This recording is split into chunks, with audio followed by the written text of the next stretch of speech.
जातीय जनगणना होनी चाहिए और आबादी के हिसाब से हिस्सेदारी मिलनी चाहिए। राहुल गांधी के इस मिशन पर तेजी से काम करके तेलंगाना सीएम रेवंत रेड्डी ने धमाका किया हुआ है। 50,000 नौकरियां देके थोड़े सामने खड़ा जी, 50,000 नौकरियां हो गई। भगवंत मान जी की जो नई सरकार है ये नई जॉब्स देने में बहुत अव्वल है। ਮੈਨੂੰ ਇਹ ਨੌਕਰੀ ਪੂਰੀ ਮੈਰਿਟ ਦੇ ਆਧਾਰ ਤੇ ਮਿਲੀ ਹੈ, ਕੋਈ ਸਿਫਾਰਿਸ਼ ਨਹੀਂ ਹੋਈ, ਕੰਮ ਪੂਰੇ ਪਾਰਦਰਸ਼ੀ ਢੰਗ ਦੇ ਨਾਲ ਹੋਇਆ। ਪੰਜਾਬ ਸਰਕਾਰ ਦਾ ਬਹੁਤ ਧੰਨਵਾਦ ਕਰਦਾ ਜਿਨ੍ਹਾਂ ਨੇ ਸਾਨੂੰ ਓਪਰਚੁਨਿਟੀ ਲੈ ਕੇ ਦਿੱਤੀ। ਮਕੈਨੀਕਲ ਇੰਜੀਨੀਅਰਸ ਨੂੰ ਵੀ रिक्रूट किया।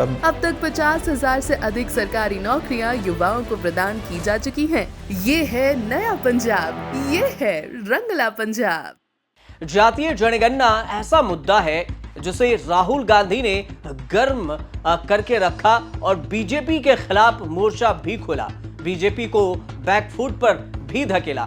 अब बीजेपी ने ना हां कह पाती है और ना इनकार कर पाती है। रेवंत रेड्डी ने तेलंगाना में जातीय जनगणना कराकर पिछड़ा वर्ग वाली मुहिम को मजबूती दे दी है। जातीय जनगणना से निकलकर आया है तेलंगाना में सबसे बड़ी आबादी 46% पिछड़े वर्ग यानी कि BC। अब इसके निकली, लेकिन आरक्षण में आबादी के हिसाब से हिस्सेदारी नहीं है। सरकार BC आरक्षण 23% से बढ़ाकर 42% करने जा रही है।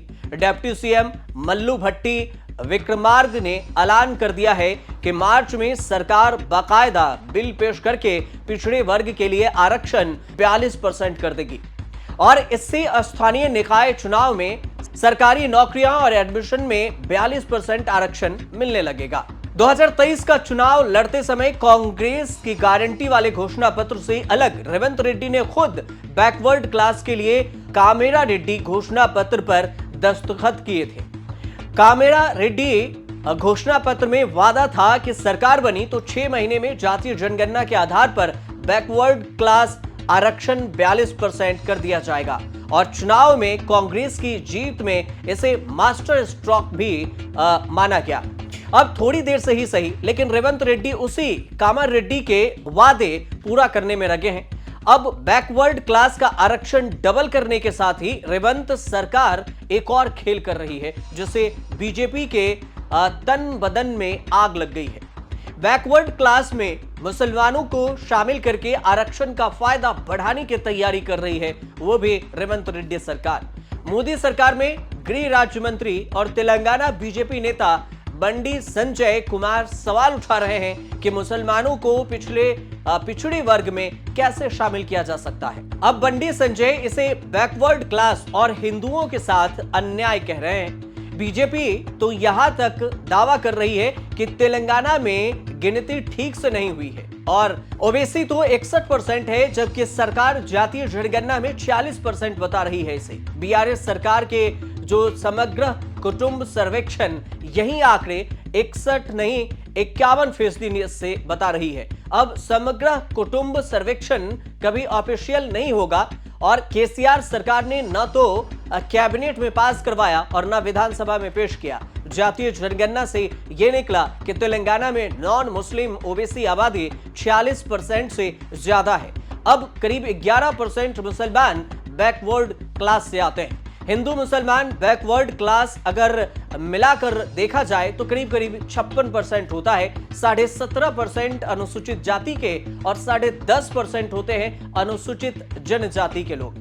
लेकिन ये जाति वाला समीकरण तेलंगाना में सबसे पहले कांग्रेस से ये सरकार आते ही ये कार्ड खेला गया है। तेलंगाना में मुसलमानों को ओबीसी कैटेगरी में 4% का फायदा पहले से ही मिल रहा है और गैर बीजेपी शासित राज्यों जो 9 राज्यों में अलग अलग रास्ते से मुसलमान को आरक्षण मिलता रहा है, लेकिन आरक्षण मिला जरूर है।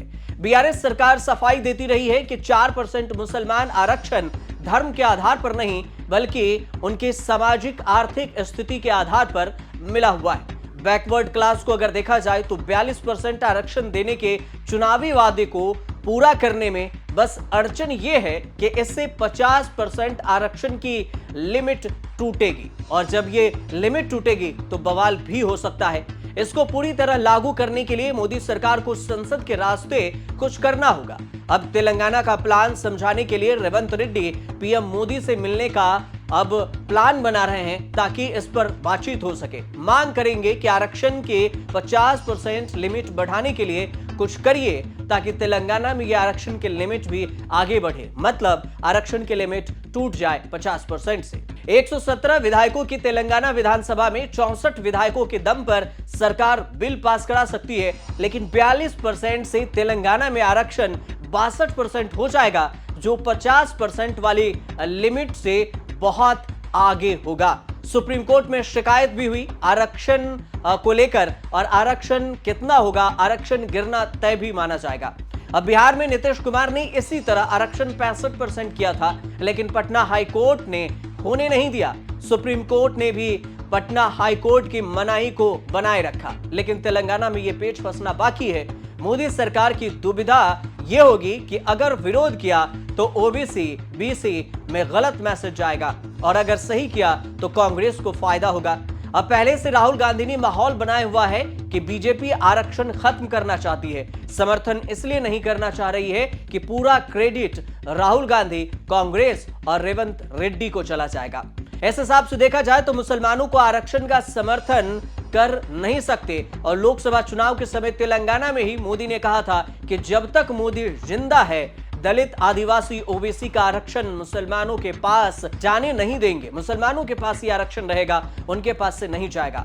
कांग्रेस के चुनावी वादे घोषणा पत्र में पहले से ही ये बात तो शामिल हो चुकी है कि कांग्रेस सरकार में आई तो आरक्षण की लिमिट 50% से बढ़ाने की कोशिश करेगी। अब 50% आरक्षण को लिमिट में 1992 में सुप्रीम कोर्ट ने ही फिक्स की थी। कई सरकारों ने अलग अलग समुदायों को आरक्षण का लाभ देने के लिए अलग अलग कोटा भी बनाया, और इस कोटे पर कभी विवाद हुआ, कभी सहमति बनी, लेकिन 50% की लिमिट बढ़ाने के लिए कभी कोई पहल ही नहीं किया कि इस लिमिट को तोड़ दिया जाए।